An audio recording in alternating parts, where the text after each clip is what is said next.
Hello, everyone. What's going on?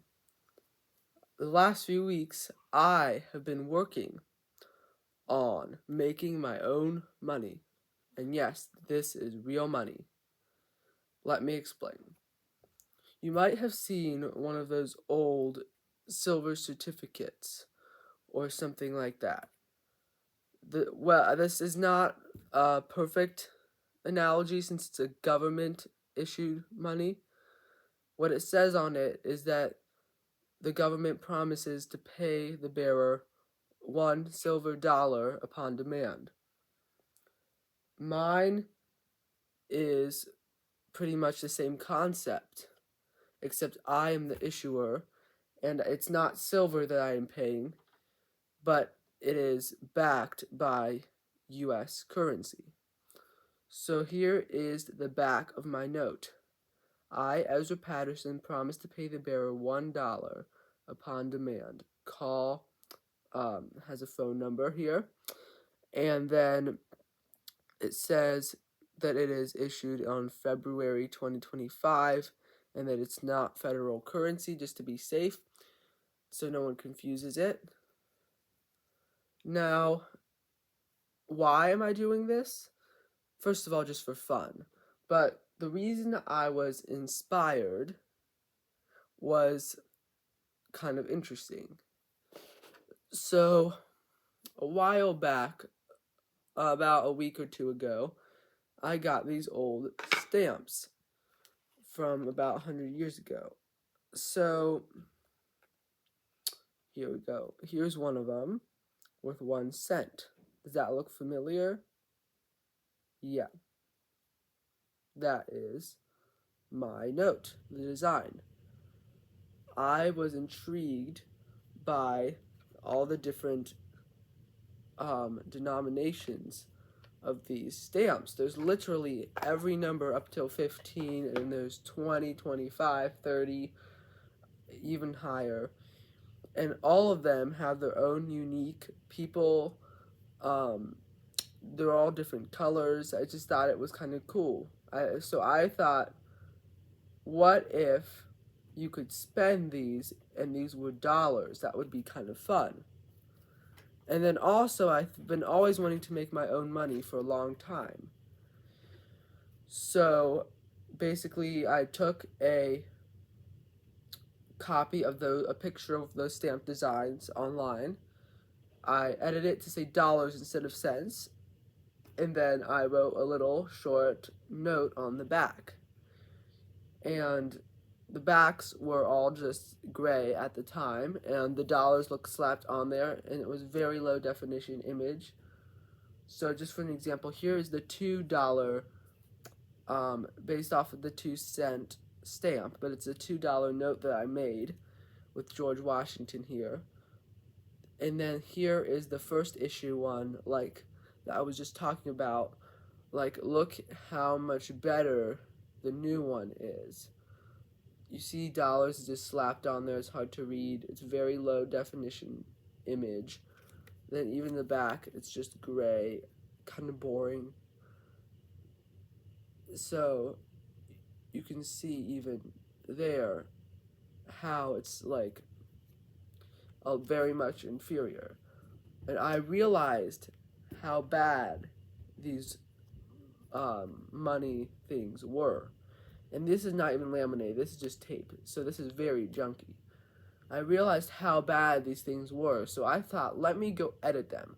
I used an online photo editor platform, kind of like Photoshop, but it's called Pixlr and it's free. And they're not perfect. They still have a few minor flaws, but they are pretty good. So I'm going to show you every one of the denominations I printed in my series. So here is the $1 I already showed you. It's green and it has Benjamin Franklin. I showed you.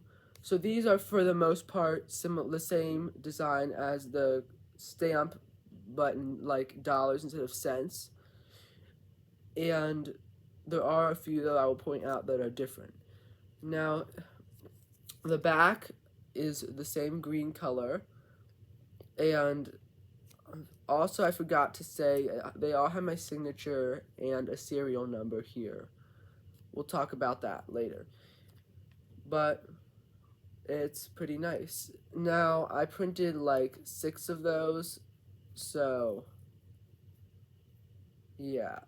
I'm not going to tell you how many I printed of each note. I'm just going to say right now the lower denominations, so like up to $5, I printed at least I printed at least 3 of each.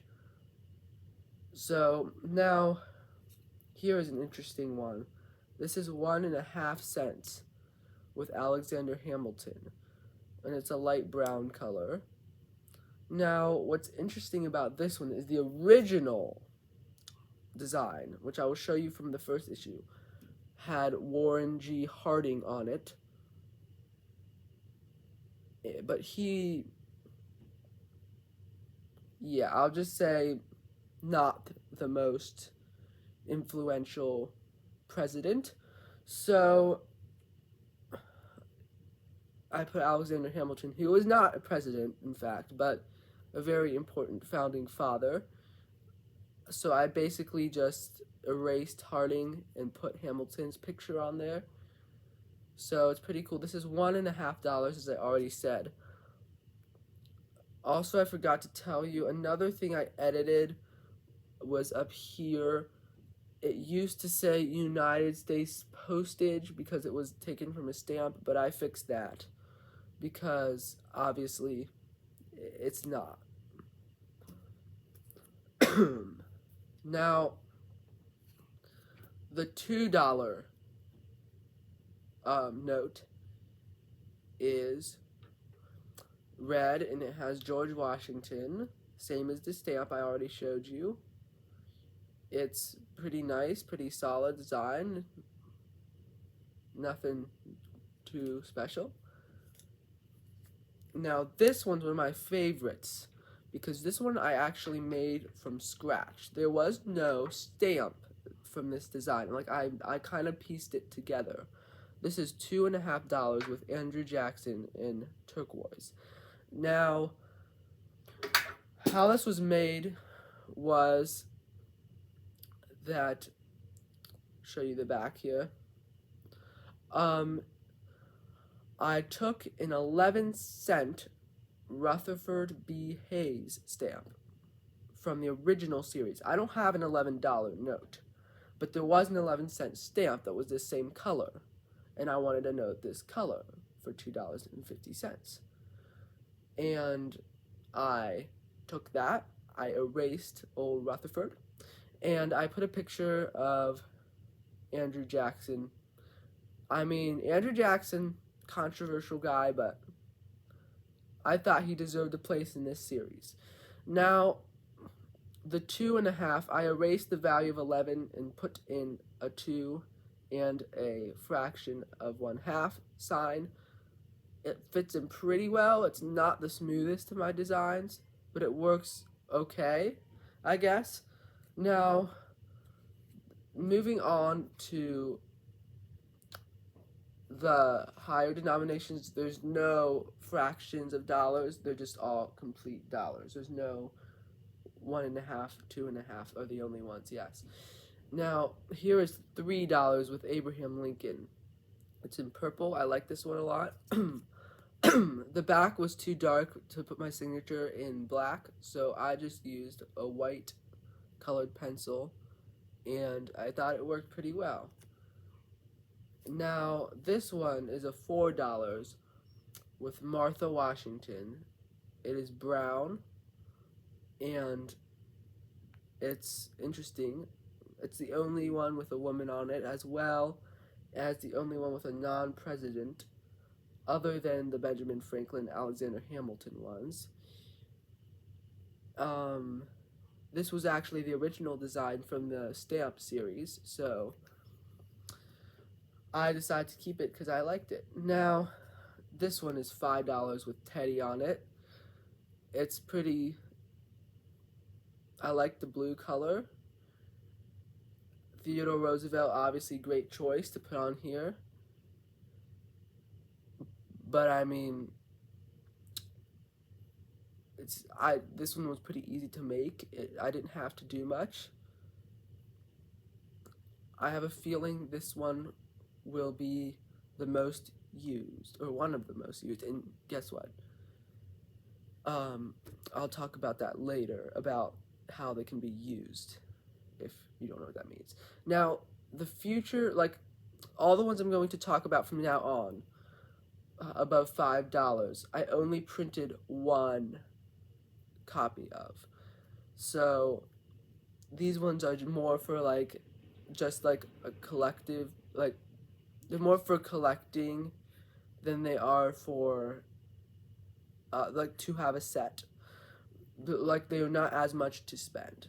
Now this one is $6 with Garfield on it. I was going to put someone else, but I like Garfield.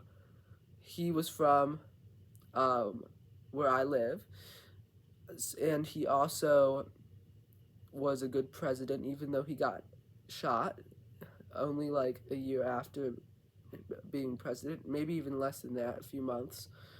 But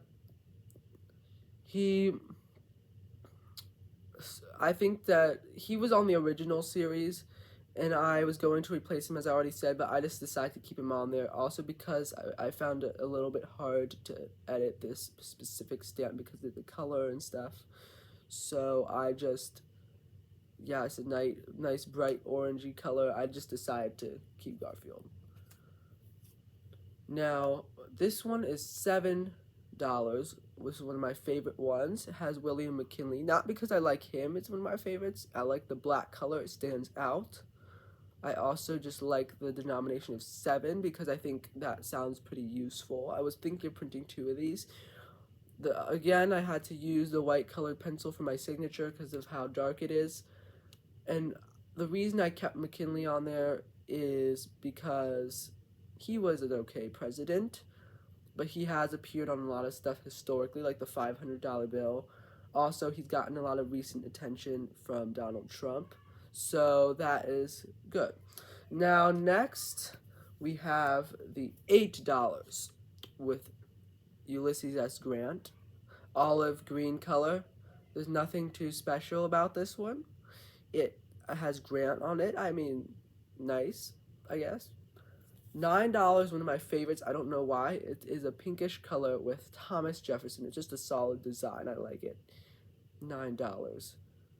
But yeah, that's it.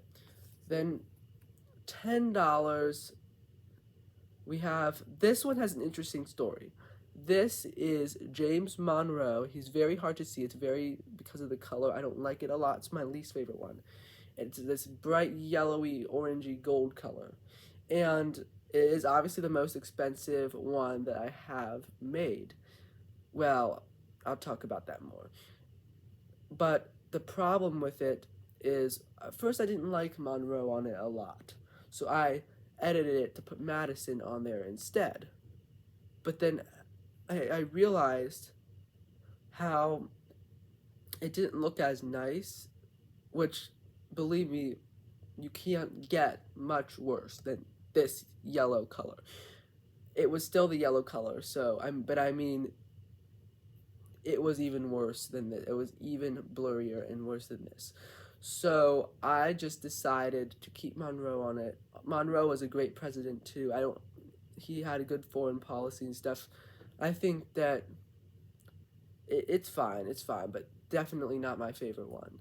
Then I also planned to make a $12 and $15, well, $12 and $15 notes in my series, but I have never printed any of the $12 ones. Well, I guess I did in my initial like test series, but in my actual serious, like the ones I'm showing you now, the final series, I did not print any $12 notes. Those ones had Grover Cleveland on them. The $15 notes have the Statue of Liberty on them. They're the only one without a person on them, and they're really nice.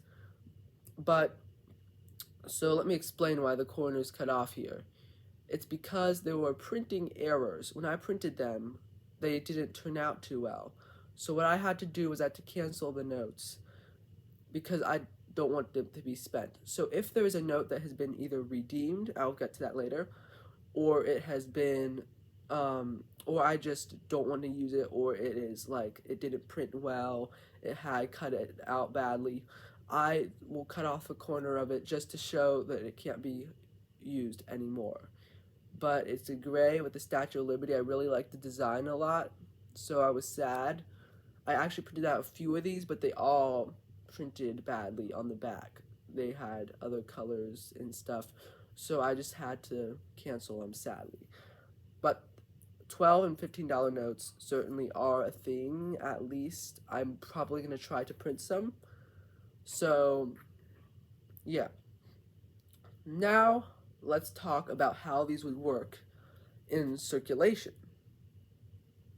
Now, of course, we have our regular money, but that's boring, right? Yeah, we need these. So let me explain how this would work. So let's say I'm not carrying any regular money on me, but I do have one of these. So if I were to pay somebody with $1, this is kind of like an IOU for $1 or whatever the face value amount is. So I pay them that, and then they get to keep this nice little note that I have signed as,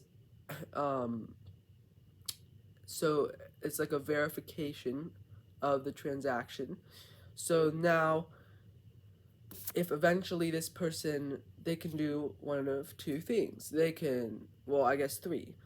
They could, of course, keep it, but that would be boring. But generally, the person would either spend it to somebody else, because this is worth $1, it's backed by $1. They would either use it in their own transaction as $1 if the person is willing to accept it, or they would call me with the phone number on the back. They would tell me they have my note, and then we would arrange a way to meet where I would, or even if it's online, where I would give them $1, which seems like a small amount for all that trouble, but these are mostly, remember, for a fun project rather than, like, I would not like it if people just redeem them immediately after getting them, so that's not the intention. But I would give them $1, and then I would cut off the corner or something and cancel the note, just like this. And I have a record of all the serial numbers that I printed, and I will have to say it was redeemed. So, just so I know that one's not in circulation anymore. I also do have my own security features on here to prevent counterfeiting. So with invisible ink and stuff, and it works, but I haven't tested it yet, so I haven't put any out into circulation, but if someone accepts them, I will definitely do it. Now, I also am thinking about laminating these notes in the future, like these old ones that had tape on them. I did do a few that were laminated, but they were kind of clunky, and also they were hard to do without a little border on them. So I was thinking, for now, I'm not going to laminate them, but I probably will come up with some way to make them more durable in the future. Now, if you enjoyed this video, please tell me in the comments, and also, I would like to know what you think about my money. I will give you any updates on whether people accepted them or whether people redeemed them. We'll see what happens. I mean, but it's important to remember this is just a fun project, so it's not necessarily to spend money, it's more of just a fun project. So if it doesn't work out, I still got these neat collectible little notes. And yeah, thanks for watching. Till next time, bye.